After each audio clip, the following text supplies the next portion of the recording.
Assalamualaikum. Hari ini kita akan masuk bab baru, bab 9, iaitu kebarangkalian peristiwa bergabung. Okey, peristiwa bergabung ialah gabungan daripada dua atau lebih peristiwa dalam satu kesudahan. Okey, satu kesudahan. Okey, jadi kalau korang baca ni apa benda tak apa faham. Jadi kita tengok contohlah. Okey, peristiwa bergabung.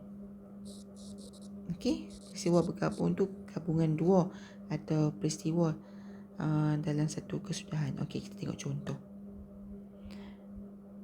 Okey.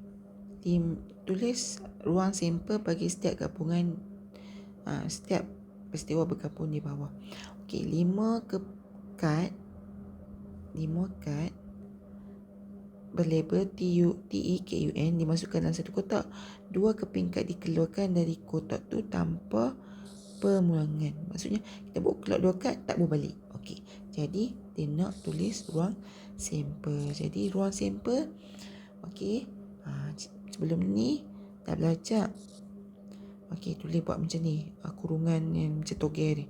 Jadi kita akan mungkin berlaku kita akan ambil T dengan E. Okey. So lagi kita nak ambil huruf apa lagi? Okey, kalau cikgu susah nak buat benda ni. Jadi cikgu akan buat petak lah, senang. Okey, jadi T E K. Okey, kita buat bagi besar sikit nampak halus ingat. Okey, cikgu buat kotak. Jadi kita buat dulu T E, ambil T E, T K T U T N E T E E E K E U E N. Okey, K T K E K K K U K N U T U E U K U U U N N T N E N K N U N N. Okey, kamu buat macam ni tak apa. Lepas tu kamu salin semula. Okey, untuk pengetahuan kamu, dia kata tanpa pengembalian. Jadi 2 kad akan berlaku ialah titik tak akan berlaku. Sebab huruf dia ada 5. Jadi bila kita ambil, mesti tak akan berlaku TT. Sebabnya kita ambil satu kad T, kita tak boleh balik. Jadi kad dalam kotak tu tak macam ni. T E K U N. Bila kita ambil satu huruf T dalam kotak tu tak ada dah huruf T. Jadi T ni tak akan berlaku. So E pun tak akan berlaku. K pun tak akan berlaku. U N. Jadi jawapan kita yang selain dah huruf yang cikgu lorek tu lah.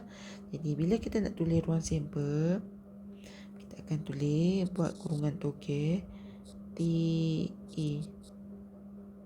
Buat macam tu. Lepas tu koma, dipisahkan oleh koma. T K. Okey, lepas tu T U. Ni cara penulisan yang betul. T N. Macam koordinat lah, X Y macam tu. Okey, lepas tu E T. Tulis semua E T. Lepas tu E K. And then E U. Okey, so tak clear dah kan, kamu sambung. So U E N. Lepas tu K T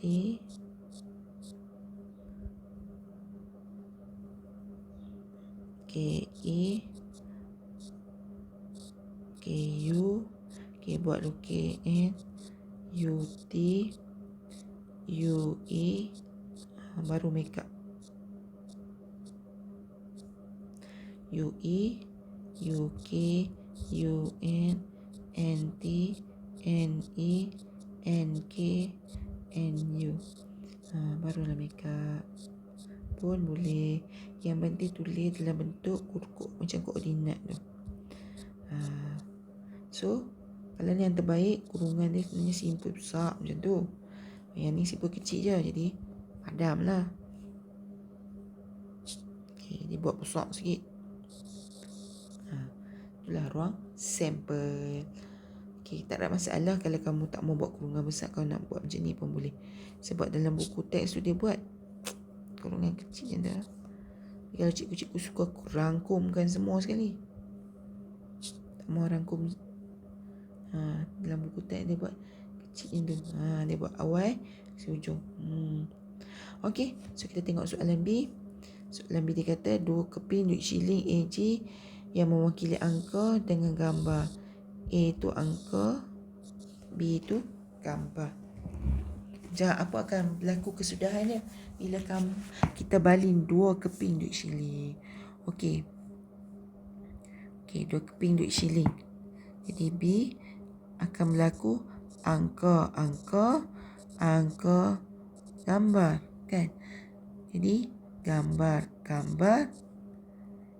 Lagi satu lagi. Gambar dulu angka. Okey, so make up.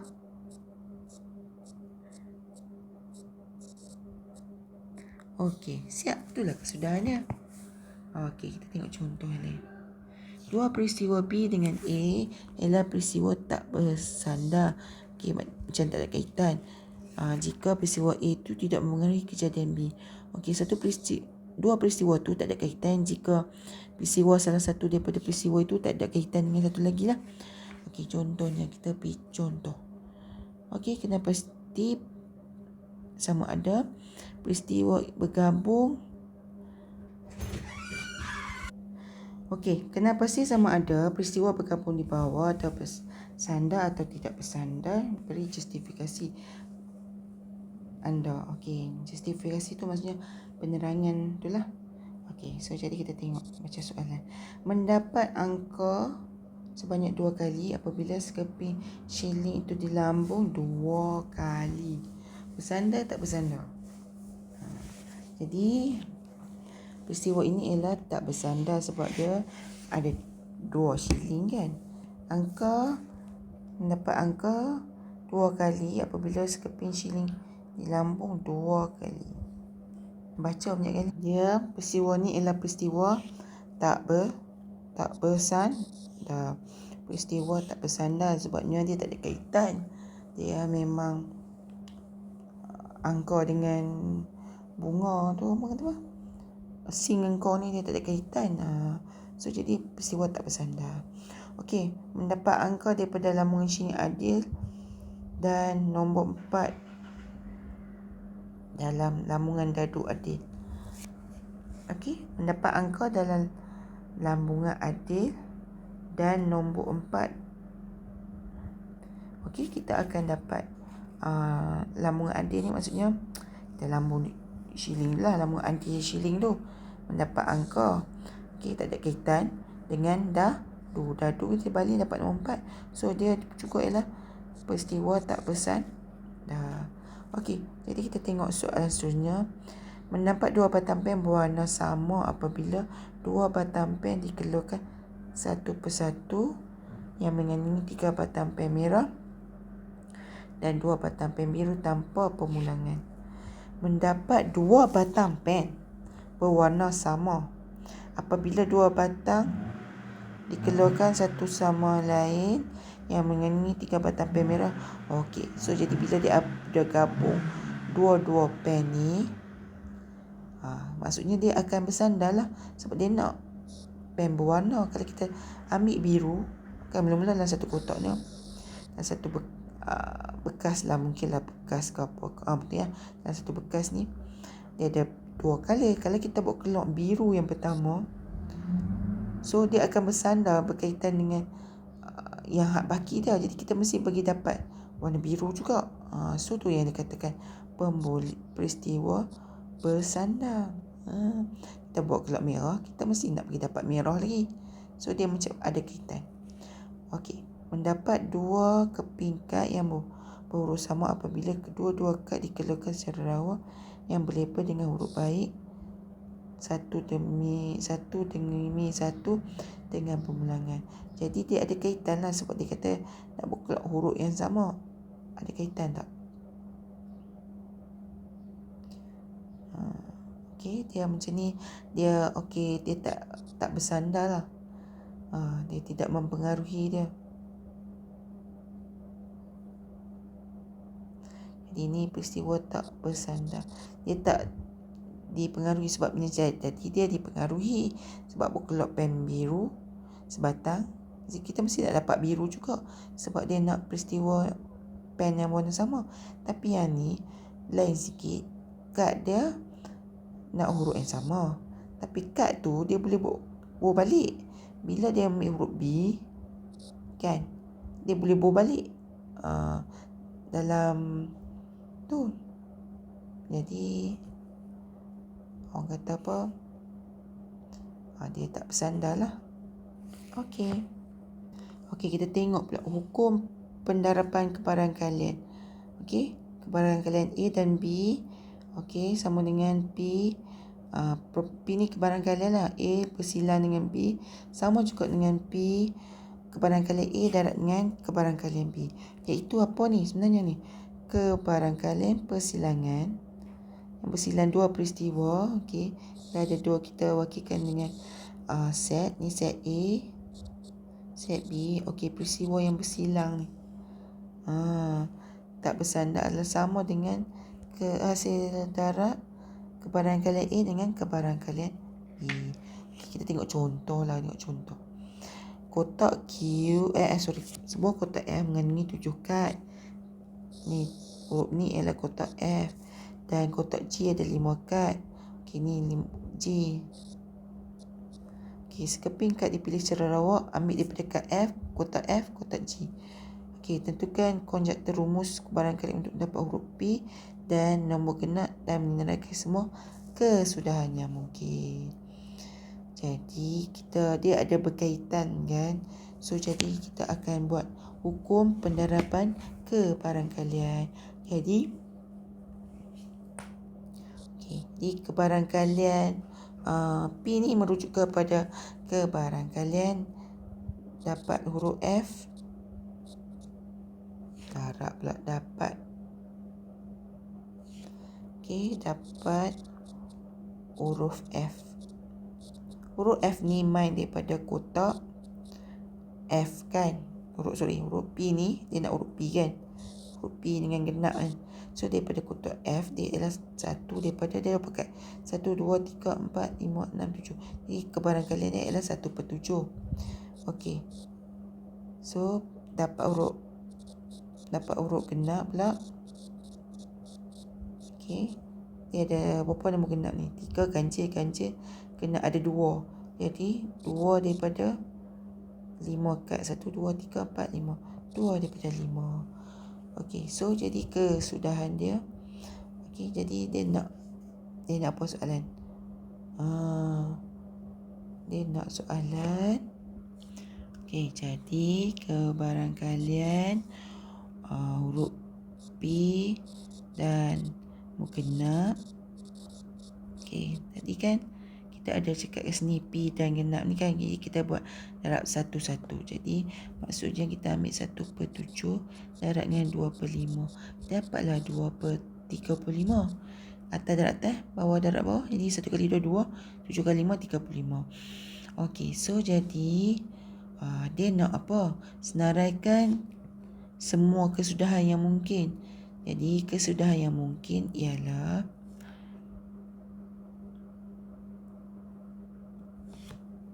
kesudahan dia ada 2 je, kan. Jadi maksudnya dia ada 2, maksudnya kita akan nombor genap ada 2. Jadi P6 dengan P8 je lah. Okey, so jadi ada 2 lah bahagian dia. So jadi NX ruang sampel dia semua kita ada 7 untuk kotak F. Kotak G ada 5, jadi 7 kali 5 dapat 35. So okey, P kebarangkalian dapat huruf P dan genap sama dengan 2/35. Ada 2 daripada 35. Jadi terbukti sebab dia nak suruh kita buktikan yang ni. Okey, tapi contoh lain pula. Okey, kamu kena faham dia bersandar ke tak bersandar. Jadi kalau kita tengok sini, kotak A, kotak B masing-masing mengandungi kad berlabel dengan nombor 3, 5, 7, 9 dan kad berlabel huruf X, Y, Z. Sekeping kad dipilih secara rawat masing-masing. Okey, maksudnya macam ni. Dia pilih satu kad daripada kotak A, satu kad daripada kotak B. Hitung kebarangkalian kemungkinan mendapat faktor bagi 9 dan huruf Z. Okey, kamu kena faham. Ayat dia kata faktor bagi 9. Kamu dah belajar sekolah waktu form 1.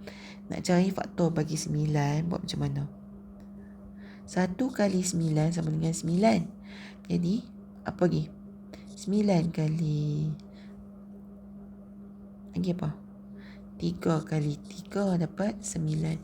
Jadi faktor dia adalah 1, 3 dan 9. Kalau ikut kotak ni, dia tak ada 1. Jadi 3 dan 9 lah faktor dia. Jadi kebarangkalian faktor bagi 9 ialah 3 dengan 9 jadi 2 daripada 4. Faktor huruf Z pula, ni Z ni 1 je. Dia 1/3. So, jadi dia nak usul hitung kebarangkalian P dapat faktor 9 dan huruf Z ialah yang tadi ni yang berkaitan bersandar tadi tu. Istiwa yang tadi, nota tadi. Okey, sorry. Yang bersandar tadi. Jadi kita akan buat kebarangkalian A darab dengan kebarangkalian B. Jadi maksudnya kita akan buat faktor bagi 9 tadi 3/4 darab dengan 1/3. So dapatlah 1/6.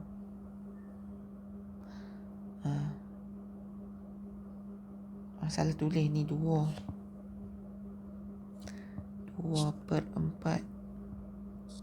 Okey, 2 kali, bila 2/4 kita selesaikan, 2/4 ni boleh kecil jadi 1/2. Jadi memanglah dapat 1/6. Okey, contoh pula. Sebuah beg mengandungi 8 biji kuli hijau. Okey, 8 hijau ada 8, merah ada 1.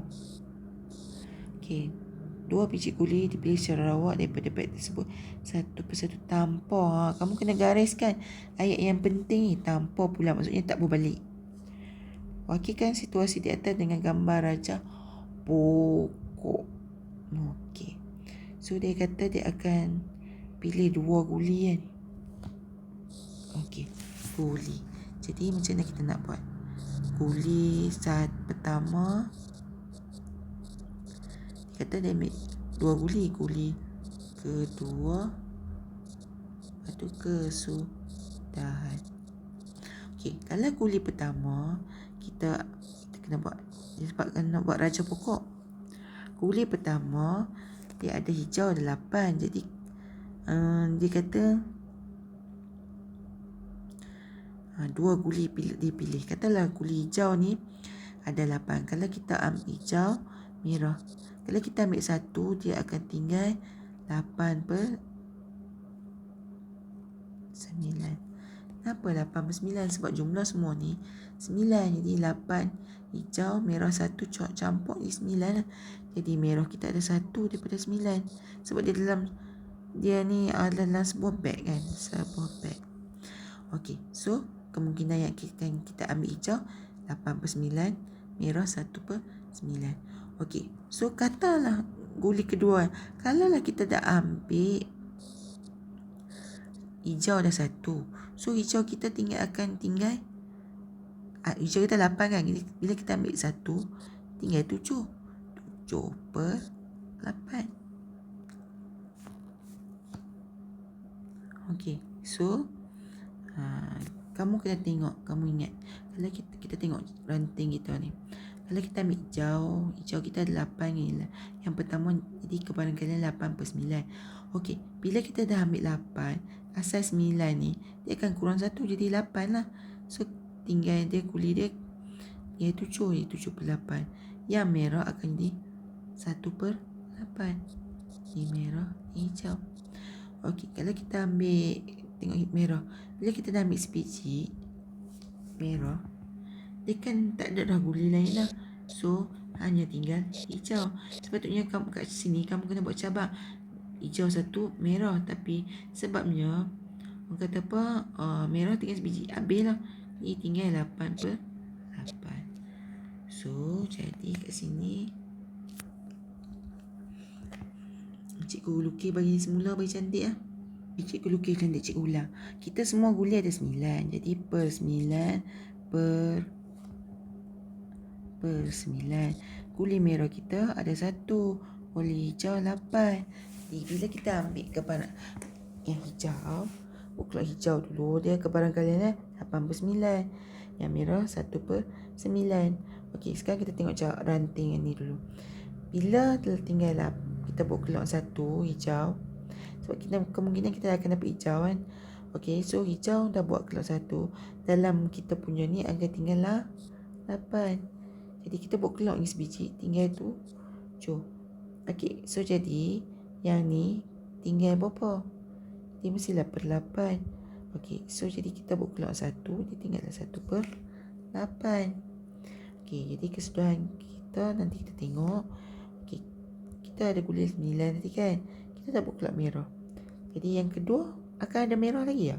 Tak ada dah merah. Jadi guli tu yang 9 tu tinggal jadi 8. Merah jadi 8. 8 per 8. Jadi kesudahan dia hijau, merah, merah, hijau. Okay, so itulah situasi dia. Okay, so nak kira. Macam mana nak kira? Kebaran kalian kedua-dua warna merah. Takkan belah kedua. Mendapat guli kedua. Baca betul-betul. Hitung kebaran kalian mendapat guli kedua tu warna merah. Guli kedua warna merah. Yang ni lah merah. Ni guli kedua merah. Jadi kita ambil 8 per 9 darab 1 per 8. Ni guli kedua merah maksudnya H dengan M. Ya, 8 per 9 dengan 1 per 8. So, kira dapatlah jawapannya 1 per 9. Okey, ni B yang pertama. B yang kedua dia kata apa pula? Kedua-dua warna hijau. Jadi, kedua-dua warna hijau ambil ni ya. Jadi, 8 per 9 darab dengan hijau. 7 per 8. Jadi, dapatlah 7 per 9. Okey, itu saja.